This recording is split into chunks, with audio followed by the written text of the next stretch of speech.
Teja TV news కు స్వాగతం. ముందుగా హెడ్లైన్స్. ఉత్సాహంగా తుంగభద్ర రైతు వరి నారు సిద్ధం చేసుకుంటున్న అన్నదాత.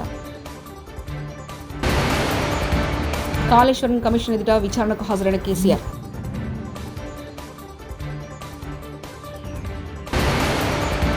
మోదీ ఇచ్చారు, చంద్రబాబు ఎగ్గొట్టారు వైఎస్ జగన్.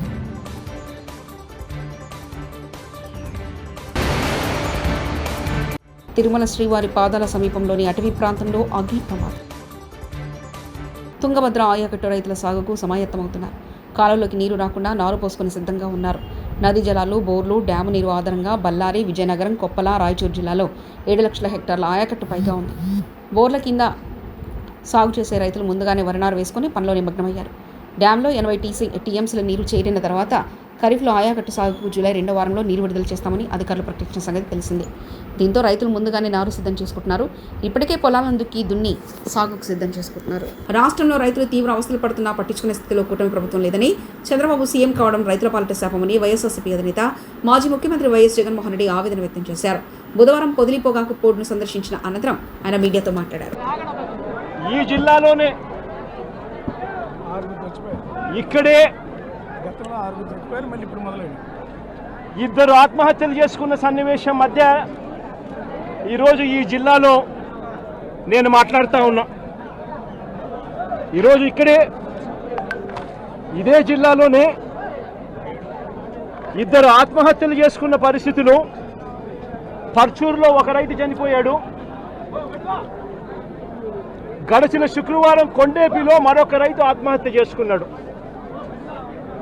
ఇద్దరు రైతులు గిట్టుబాటు ధరలు లేక ఇదే జిల్లాలో రైతాంగం చనిపోయిన పరిస్థితుల మధ్య ఈరోజు నేను ఇక్కడికి వచ్చి రైతులు పడతా ఉన్న అగసాట్లను ప్రభుత్వాన్ని గట్టిగా నిలదీస్తూ ప్రశ్నిస్తూ ఉన్నా. ఈరోజు రైతు పడతా ఉన్న పరిస్థితుల మధ్య ఏ పంటకు కూడా ఈరోజు రాష్ట్రంలో గిట్టుబాటు ధరలు లేవు. వరి ప్రొక్యూర్మెంట్ మొన్న చేశారు. ఏ రైతుకైనా కూడా, ఏ రైతును తీసుకున్నా కూడా కనీసం 300 రూపాయల నష్టానికి రైతు ఎంఎస్పీ కన్నా తక్కువ రేటుకు అమ్ముకోవాల్సిన పరిస్థితిలో ధాన్యాన్ని రాష్ట్ర ప్రభుత్వం కొనుగోలు చేసింది.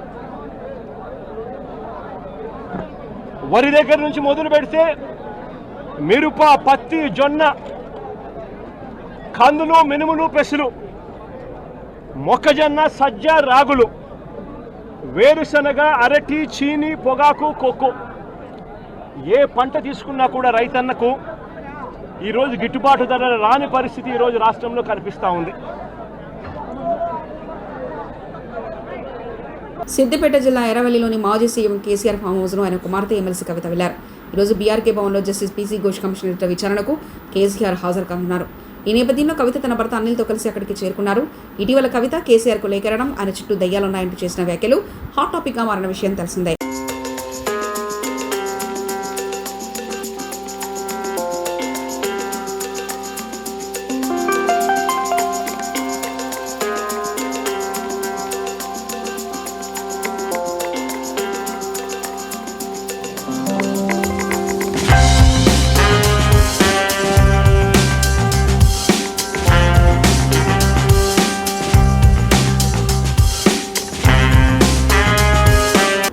కాళేశ్వరం కమిషన్ ఎదుట విచారణకు భారత అధినేత మాజీ సీఎం కేసీఆర్ హాజరయ్యారు. బీఆర్కే భవన్లో ఆయన జస్టిస్ పీసీ ఘోష్ ప్రశ్నిస్తున్నారు. కాళేశ్వరం ప్రాజెక్టు రీ-ఇంజనీరింగ్, ఆనకట్టల నిర్మాణం, ఒప్పందాలు, కాళేశ్వర కార్పొరేషన్ ఏర్పాట్లు, నీటి నిల్వలపై ఆయన విచారిస్తున్నట్లు సమాచారం.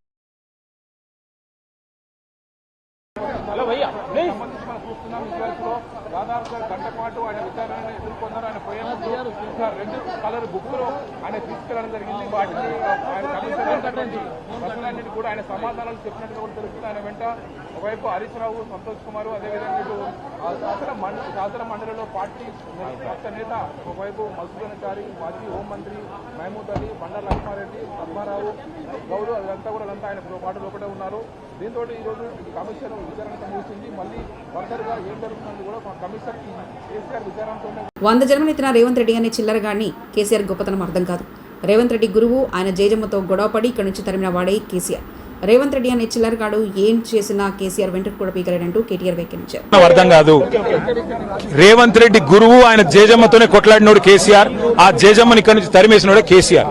కాబట్టి రేవంత్ రెడ్డి అనే చిల్లరగాడు ఏం మాట్లాడినా, ఆయన చిల్లర ప్రభుత్వం ఏం చేసినా కేసీఆర్ ఎంటిక కూడా పీకలేరు. ఏడాదిన్నర కాలంగా ఒక ప్రాజెక్టు డిపిఆర్ గానీ కనీసం శంకుస్థాపన గానీ ఒక ఇటుక పెట్టి కట్టే దాఖలాలు లేవు. ఎట్లా చూస్తారు కాంగ్రెస్ పార్టీ? ఎట్లా చూసేదేముంది, కూలగొట్టడానికి వచ్చింది తప్ప కట్టనికి రాలేదు. ఈ పేదల ఇండ్లు కూలగొట్టడం, ఇట్లాంటి ప్రాజెక్టులు కూలగొట్టడం, విధ్వంసకరమైన ఆలోచనలు, రాజకీయ వేధింపులు, కక్ష సాధింపు తప్ప ఈ సన్నాసికి ఏమి చేత కాదని అర్థమవుతా ఉంది. అందులో అర్థం కాకపోవడానికి ప్రమాదవశత్తు కాలు జారిపడి సోమాజిగూడ యశోద ఆసుపత్రిలో చికిత్స పొందుతున్న ఎమ్మెల్యే పల్లా రాజేశ్వరరెడ్డిని పరామర్శించేందుకు బయలుదేరిన కేసీఆర్. ఎమ్మెల్యే పల్లా రాజేశ్వరరెడ్డిని పరామర్శించిన కేసీఆర్.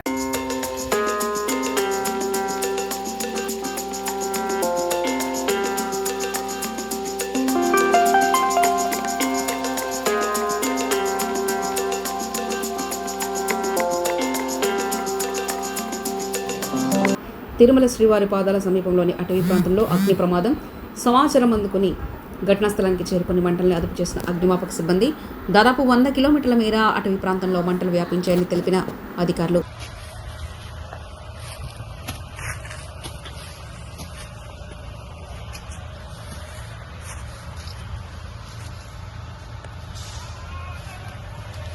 స్వర్ణాంధ్ర విజన్ 2047కు సంబంధించి తయారైన మైలవరం నియోజకవర్గ డాక్యుమెంటేషన్పై గొల్లపూడి సాయిదత్త కళ్యాణ మండపంలో జరిగిన సమీక్షా సమావేశం.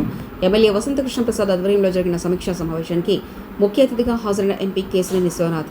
ముఖ్యమంత్రి చంద్రబాబు నాయుడు ఆదేశానుసారం విజన్ 2047లో భాగంగా రాబోయే కాలంలో మైలవరం నియోజకవర్గ అభివృద్ధికై చేయాల్సిన పనులు ఎన్డీఏ కూటమి నాయకులు, ప్రభుత్వ అధికారులతో చర్చించడం జరిగింది. ఈ ఆలోచన చాలా మంచి ఆలోచన అండి. ఇది కోనేరు రంగారావు గారి కమిటీ వేసినప్పుడు ఆయన ప్రపోజ్ చేశారు ఈ ప్లానింగ్. అయితే దాన్ని పక్కన పెట్టేశారు. ఆయన ఇచ్చినటువంటి రిపోర్ట్ని ఆ నాటి నుంచి ప్రతి గవర్నమెంట్ అసలు ఎవరు కూడా ఫైల్ ఓపెన్ చేయలేదు, చూడలేదు. కాన్స్టిట్యున్సీ డెవలప్మెంట్ ఆఫీసర్ అని చెప్పి డిప్యూటీ కలెక్టర్కి పై ర్యాంకు, ఆర్డీఓ ర్యాంకులో వాళ్ళని ఎవరు కానీ, లేదా మండల ఎండిఓలుగా చేసేటువంటి సీనియర్ ఆఫీసర్లు ఎవరినైనా ఈ పోస్ట్లో ఒక సిడిఓ పోస్ట్లో కాన్స్టిట్యున్సీ డెవలప్మెంట్ ఆఫీసర్ అని పెట్టి ఆయన కింద కొన్ని టీంలు పెట్టి ఆయా డిపార్ట్మెంట్కి కన్సల్ట్. మైలవరం నియోజకవర్గం విజన్ డాక్యుమెంట్ 2047 గౌరవ ముఖ్యమంత్రి గారు మొత్తం అన్ని నియోజకవర్గాల్లోనూ విజన్ డాక్యుమెంట్లు పెట్టాలి. ప్రభుత్వ అధికారులు, రాజకీయ నాయకులు అందరూ కలిసి రాబోయే కాలంలో ఆ నియోజకవర్గ డెవలప్మెంట్కి ఏ విధంగా చేయాలి అనే విషయాల్లో వాళ్ళ కూలంకషంగా అధికారులందరినీ కూర్చోబెట్టి డిస్కస్ చేయడం జరిగింది. గౌరవ ఎమ్మెల్యే వసంతకృష్ణ ప్రసాద్ గారు అందరం నాయకులు కలిసి అధికారులతో ఇవాళ ఈ విజన్ డాక్యుమెంట్ మీద, ఎందుకంటే మైలవరం నియోజకవర్గం అంటే అమరావతికి ముఖద్వారం, విజయవాడకి అతి సమీపంలో విజయవాడ, అమరావతి 2 నగరాలకి ముఖద్వారంగా ఉండి ఈ మైలవరం నియోజకవర్గంలో అన్ని రకాల అగ్రికల్చరల్గా కానీ, హార్టికల్చర్గా కానీ, ఇండస్ట్రీగా కానీ, క్రీడలుగా కానీ, అంతేకాకుండా టూరిజంగా కానీ, ఫారెస్ట్ డిపార్ట్మెంట్ కానీ అన్ని డిపార్ట్మెంట్లు సమీకృతమై ఉన్న నియోజకవర్గం ఏదన్నా ఉందంటే మైలవరం నియోజకవర్గం. ఈ నియోజకవర్గ అభివృద్ధి అమరావతి అభివృద్ధి, విజయవాడ అభివృద్ధి మీద డిపెండ్ అయి ఉంటుంది. కాబట్టి ఈ నియోజకవర్గం ఏ విధంగా ముందుకెళ్ళాలి అనేది మేము ఆలోచించి అన్ని పథకం రచించాం. తప్పకుండా వీటన్నిటిని ముఖ్యమంత్రి వర్యులు తీసుకువెళ్ళి ఆ దిశగా ఈ కార్యక్రమం ఉండే విధంగా మేమందరం కృషి చేస్తామని తెలియజేసుకుంటాం. Thank you.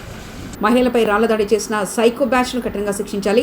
పీదల సుజాత మీడియా సమావేశం. మీ సాక్షి ఛానల్లో డిబేట్లు పెట్టి నీచాతి నీచంగా ఘోరమైనటువంటి అసహ్యకరమైనటువంటి మాటలతో మహిళల్ని అవమానించేలా చేస్తారా? మీ ఇంట్లో కూడా ఆడవాళ్ళు ఉన్నారుగా. మీ వైఫ్ని భారతీరెడ్డి గారిని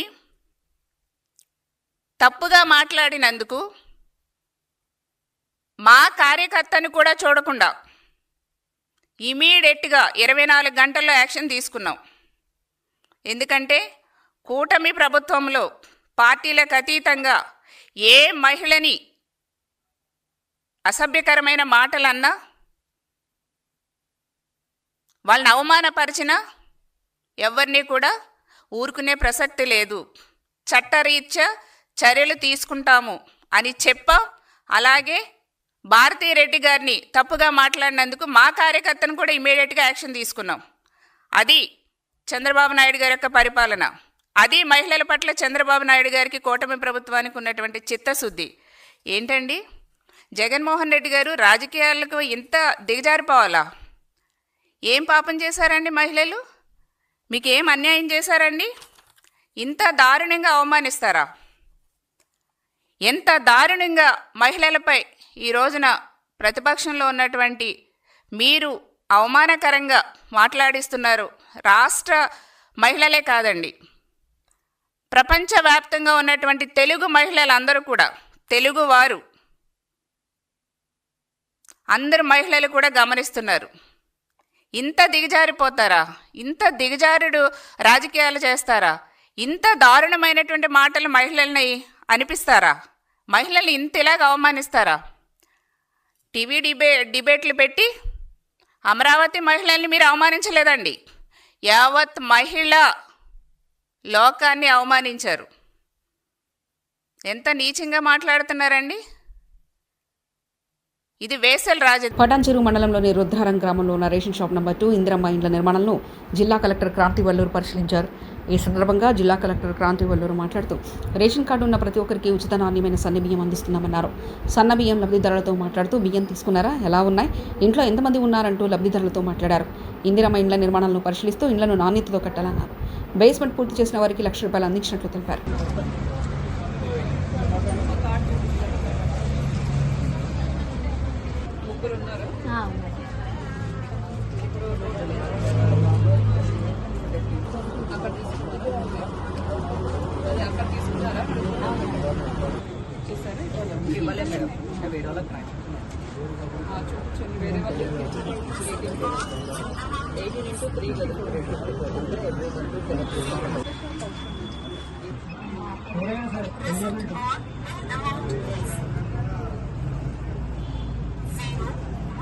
ఇప్పుడంటే 5 నిమిషాల్లో ఒకటి అయిపోతుందా?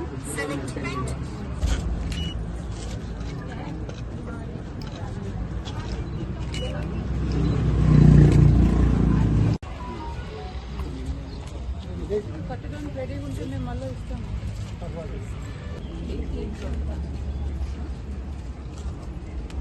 ఏం చేస్తారు?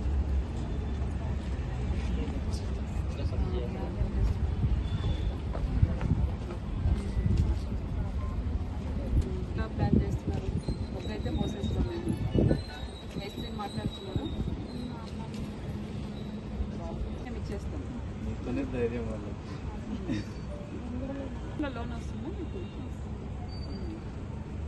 మరి తీసుకొని చేసుకోవచ్చు కదా. ఇప్పుడు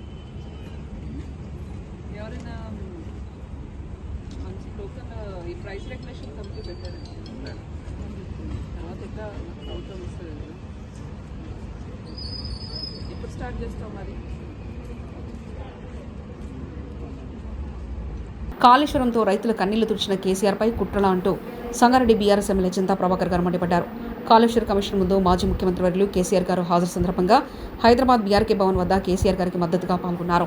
కాంగ్రెస్ ప్రభుత్వానికి పాలన చేతగాక డైవర్షన్ పాలిటిక్స్ చేస్తున్నారని ఎమ్మెల్యే చింతా ప్రభాకర్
ఉత్సాహంగా తుంగభద్ర రైతు వరి నారు సిద్ధం చేసుకుంటున్న అన్నదాత. కాళేశ్వరం కమిషన్ ఎదుట విచారణకు హాజరైన కేసీఆర్.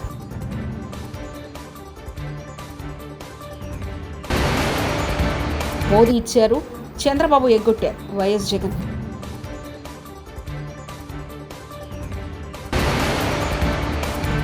తిరుమల శ్రీవారి పాదాల సమీపంలోని అటవీ ప్రాంతంలో అగ్ని ప్రమాదం.